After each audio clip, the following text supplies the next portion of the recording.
అందరికీ నమస్కారం. నేను ఎన్టీవీ యాంకర్ దేవిని మాట్లాడుతున్నాను. ఒక వార్తకు సంబంధించి నన్ను తెలంగాణ సిసిఎస్ పోలీసులు నిన్న నాకు కాల్ చేసి మాట్లాడుకుందాం రా అన్నారు. ఆ తర్వాత ఆఫీస్కి వచ్చారు, స్టేట్మెంట్ రికార్డ్ చేస్తామన్నారు. ఆ రికార్డ్ చేసే ప్రతి ప్రశ్న 3 గంటల పాటు నాకెంత మెంటల్ హరాస్మెంట్ ఉన్నా, నాకు సంబంధించింది కాకపోయినా కేవలం నేను చేసింది వార్తను చదివాను. అది నా వృత్తి ధర్మంలో భాగంగానే చదివాను.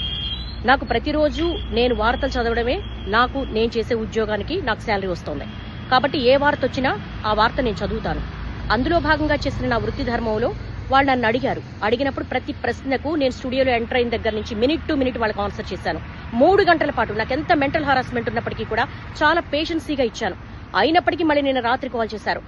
నిన్న రాత్రి కాల్ చేసి మళ్ళీ ఈ రోజు పొద్దున మళ్ళీ స్టేట్మెంట్ రికార్డ్ చేయాలి, మళ్ళీ రమ్మన్నారు. నేను ఒక మహిళా జర్నలిస్ట్ ని. నా ఇంటికి వచ్చారు, నా హస్బెండ్ తో మాట్లాడారు. నిజానికి నా ఇంట్లో వాళ్ళు ఇబ్బంది పెట్టాల్సినంత అవసరం లేదు. నేనేం దొంగని కాదు, నేను ఒక జర్నలిస్ట్ ని. 22 సంవత్సరాల పాటు ఒక్కొక్క మెట్టు ఎక్కుతూ మా కెరీర్ ని బిల్డ్ చేసుకున్నా. ప్రతి జర్నలిస్టు కూడా వాళ్ళ వృత్తి ధర్మంలో భాగంగానే వార్తలు అందిస్తారు. ఓకే, జరిగిన దానికి మేము క్షమాపణ కూడా చెప్పాం. అయినప్పటికీ కూడా ఒక మహిళను కూడా చూడకుండా ఇంటి దగ్గరికి పోలీసులు పంపించాల్సిన అవసరం ఏంటి? నా హస్బెండ్ తో మాట్లాడాల్సినంత అవసరం ఏంటి? ఇవన్నీ కూడా ఎందుకు తెలంగాణ పోలీసులు ఇంత దాష్టికానికి పాల్పడుతున్నారు?